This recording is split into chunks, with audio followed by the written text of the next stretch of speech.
चलो इधर देखो, सभी लोग इधर देखो। देखो फिजिक्स का चैप्टर है लाइट, रिफ्लेक्शन एंड रिफ्रैक्शन। तो इस वाले चैप्टर को हम लोग दो पार्ट में पढ़ेंगे। फर्स्ट पार्ट में हम लोग रिफ्लेक्शन पढ़ेंगे। जब रिफ्लेक्शन पूरा कंप्लीट हो जाएगा फिर हम इसके बाद रिफ्रैक्शन पढ़ेंगे। तो सबसे पहले हम बात करते हैं यहाँ पर लाइट। ये लाइट क्या है? देखो, light is a form of energy which enables us to see objects। तो लाइट एक फॉर्म ऑफ एनर्जी है जिसकी वजह से हमें चीजें दिखाई देती हैं। और लाइट के अगर सोर्स की बात करें, the ultimate source of light is sun। sun is the ultimate source of sunlight, light। और भी सोर्सेज हैं, बल्ब हो गया, कैंडल हो गया, जो भी चीजें है ना, जो भी चीजें ग्लो करती हैं, वो चीजें ग्लो करने के बाद ऑब्जेक्ट पे पड़ती हैं, उसके बाद हमें वो चीज़ दिखाई देती है। क्या किसी डार्क रूम में आप कोई चीज़ देख पाते हो? क्यों? लाइट नहीं है, क्योंकि लाइट नहीं। तो लाइट एक फॉर्म ऑफ एनर्जी है जिसकी वजह से हम चीज़ों को देख पाते हैं। अब ये जो लाइट रे है, ये जो लाइट है, हम अभी जो सोर्स ले रहे हैं वो सोर्स हम लोग सन ले रहे हैं। ये जो भी लाइट आती है हम लोग मानते हैं कि रेज की फॉर्म में आ रही है, और जितनी भी रेज आती हैं वो हमेशा पैरेलल आती है। इस तरीके से जो लाइट की रेज हमेशा आती हैं वो पैरेलल आती हैं किसी भी सोर्स से। और ये जो लाइट की रेज हैं पैरेलल रहती हैं और इनकी स्पीड डिफरेंट मीडियम में डिफरेंट होती है। लाइट की स्पीड, अगर हम वाटर की बात करें, है ना, सबसे पहले speed of light in air की बात करें। Speed of light number 1 in air. Air में लाइट की स्पीड सबसे ज्यादा होगी। आप एयर कह लो या फिर यहाँ पर वैक्यूम कह लो, कहीं पर अगर एयर है, अगर एयर ना भी है, जिस प्लेस पे एयर नहीं होता है वो प्लेस वैक्यूम होती है। तो लाइट की स्पीड सबसे ज्यादा एयर या फिर वैक्यूम में होती है, विच इज 3 × 10⁸ मीटर पर सेकेंड। इतनी स्पीड होती है लाइट की एयर में या फिर वैक्यूम। अच्छा, अगर हम इसकी स्पीड को अगर लेते हैं वाटर में, क्या स्पीड कम हो जाएगी? कम हो जाएगी, थोड़ी सी कम होगी। इसकी वैल्यू होती है 2.25 × 10⁸ मीटर पर सेकेंड। और इसके बाद अगर हम ग्लास की बात करें, ग्लास में लाइट की स्पीड होती है 2 × 10⁸ मीटर पर सेकेंड। ठीक है, तो यहाँ पर हमें 3 मीडियम तो एटलीस्ट याद रखने हैं कि यहाँ पर स्पीड लाइट की कितनी होती है। बाकी और अगर मीडियम है तो उनमें अलग अलग स्पीड होती है लाइट। अगर मैं कहूँ कि कैरोसिन में कितनी होती है, उसमें लाइट की स्पीड कुछ और होगी। आपको सब याद रखने की जरूरत है। ठीक है, आपको ये 3 वैल्यूज ही याद है। हालांकि जब आप न्यूमेरिकल सॉल्व करते हो तो ये वैल्यूज भी दी होती है, लेकिन बाई चांस अगर कभी नहीं दिया हो तो इसके लिए आपको एटलीस्ट ये 3 वैल्यूज को याद हो।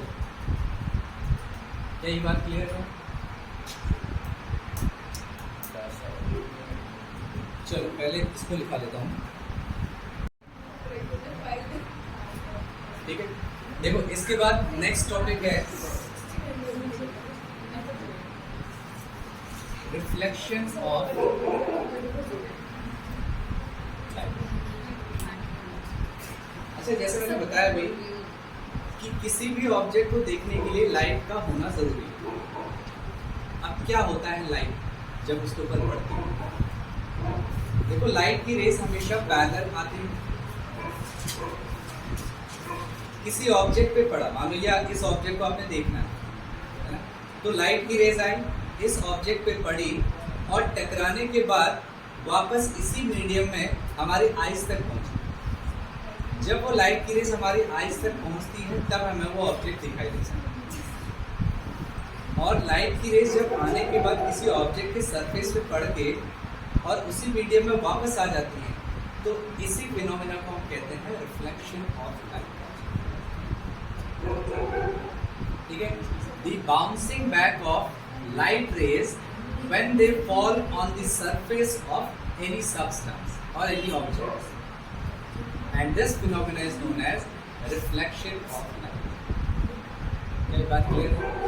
दो टाइप के रिफ्लेक्शन होते हैं, बहुत ध्यान से इधर देखो। दो टाइप के रिफ्लेक्शन होते हैं। Number one is regular reflection and number second is diffuse reflection.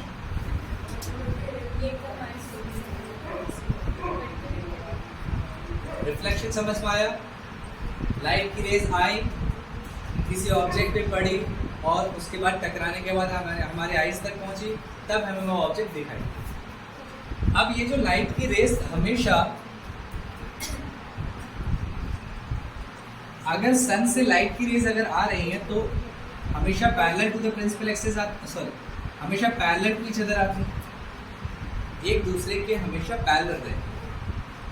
तो अब क्या होता है, रेगुलर रिफ्लेक्शन में क्या होता है, आपका जो सरफेस है, मान लो जो ऑब्जेक्ट है, ये ऑब्जेक्ट अगर आपका पॉलिश्ड है, आप इसको पॉलिश्ड सरफेस कह लो या बिल्कुल प्लेन सरफेस कह लो, स्मूथ सरफेस कह लो, ये आपका सरफेस कैसा है, स्मूथ और पॉलिश्ड। तो लाइट की रेज इसके ऊपर जब पड़ेंगी इस तरीके से, तो ये बाउंस बैक हो जाती हैं और जाती भी पैरेलल है, आती भी पैरेलल है और जाती भी पैरेलल, आना और जाना दोनों पैरेलल है। तो इस टाइप का जो रिफ्लेक्शन है इसे हम कहते हैं रेगुलर रिफ्लेक्शन, आना भी पैरेलल और जाना भी पैरेलल। ये कब पॉसिबल है, जब आपका जो सरफेस है वो स्मूथ हो या पॉलिश किया हुआ सरफेस हो, तब ये पॉसिबल है। अब इसके बाद सेकंड टाइप ऑफ रिफ्लेक्शन होता है डिफ्यूज रिफ्लेक्शन। अब आपका जो सरफेस है, ये सरफेस आपका रफ है ना, ऊंचा नीचा इस तरीके से सरफेस है, वो बढ़ता। तो इस केस में क्या होगा, देखो लाइट की रेज आई, लाइट की रेज आती तो पैरेलल है, बट जाती अलग अलग डायरेक्शन में है, इस तरह से कोई इधर चला गया, कोई इधर चला गया, कोई इधर चला गया। क्यों, रीजन क्या है इसके पीछे, क्योंकि आपका जो सरफेस है वो स्मूथ नहीं, एक रफ सरफेस है, इसीलिए यहाँ पर जो रिफ्लेक्शन हुआ वो डिफ्यूज रिफ्लेक्शन, इसी को इररेगुलर रिफ्लेक्शन भी कहा जाता है। ठीक है, आप डिफ्यूज रख लो नाम या फिर इररेगुलर। ठीक, तो वन रेगुलर जिसमें लाइट रेज पैरेलल आई और रिफ्लेक्शन के बाद बाउंस बैक हो गई पैरेलल। डिफ्यूज में आई तो पैरेलल, क्योंकि पैरेलल तो हमेशा ही आती है, but after reflection they go in different direction, that is called diffuse. क्या ये बात क्लियर है सबको?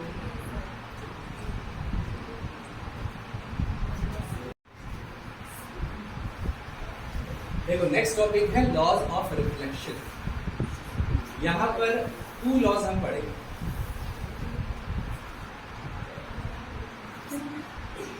First, law of reflection and second, law of reflection. ठीक है, 2 लॉ पढ़ेंगे। हम लोग क्या करते हैं, इसके लिए हम लोगों ने सबसे पहले प्लेन मिरर ले लिया, एक स्मूथ सरफेस और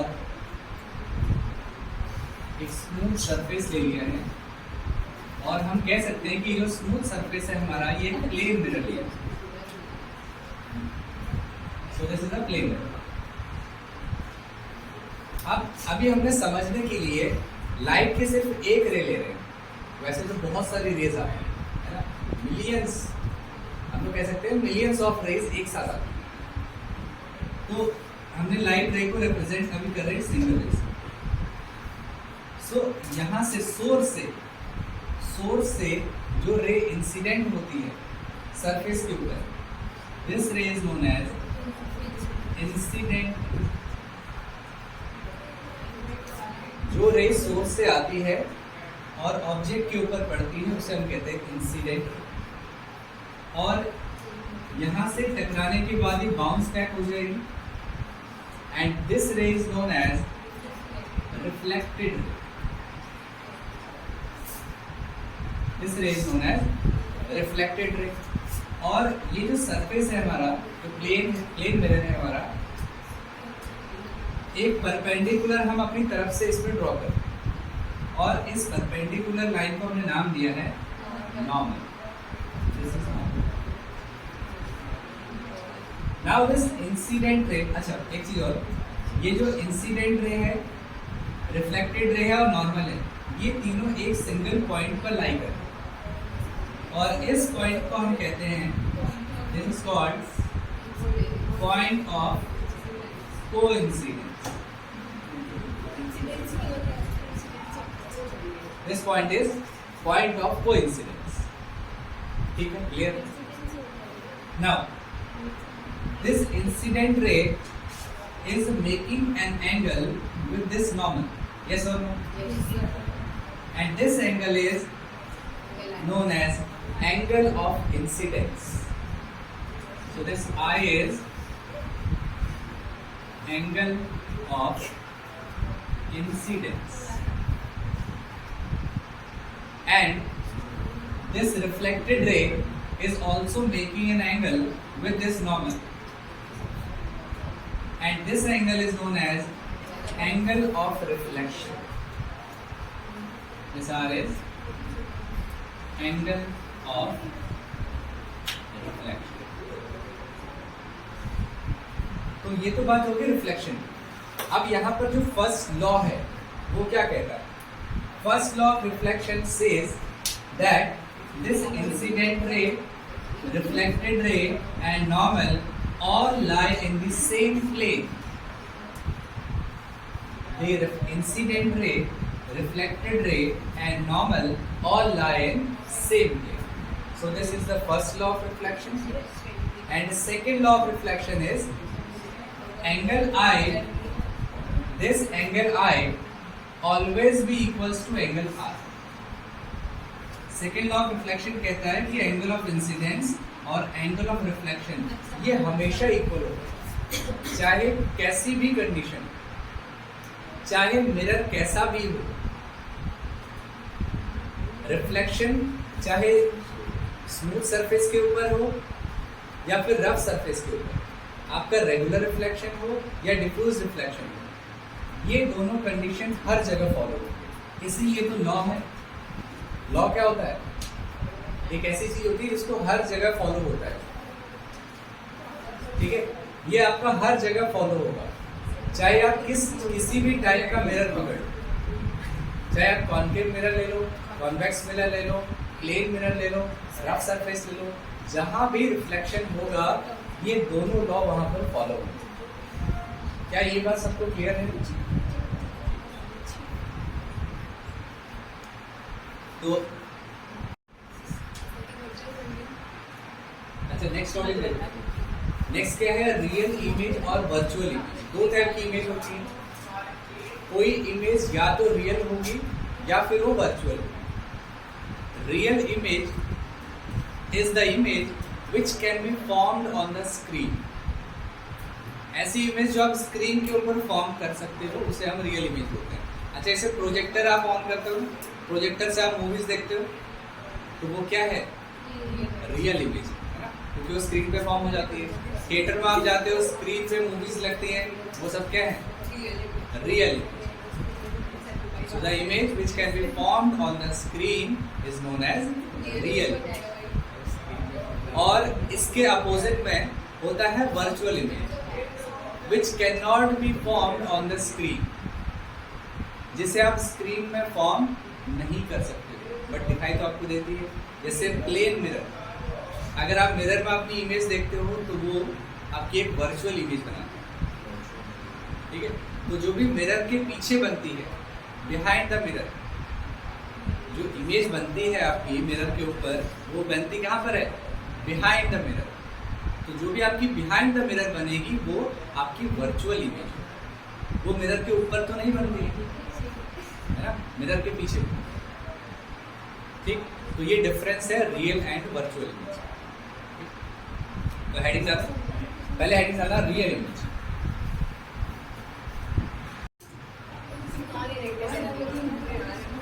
नेक्स्ट हेडिंग है image formation in a plane mirror. तो सबसे पहले हम एक प्लेन मिरर लेते हैं, उसके सामने एक ऑब्जेक्ट को प्लेस करते हैं और देखते हैं कि कैसी इमेज बन रही है.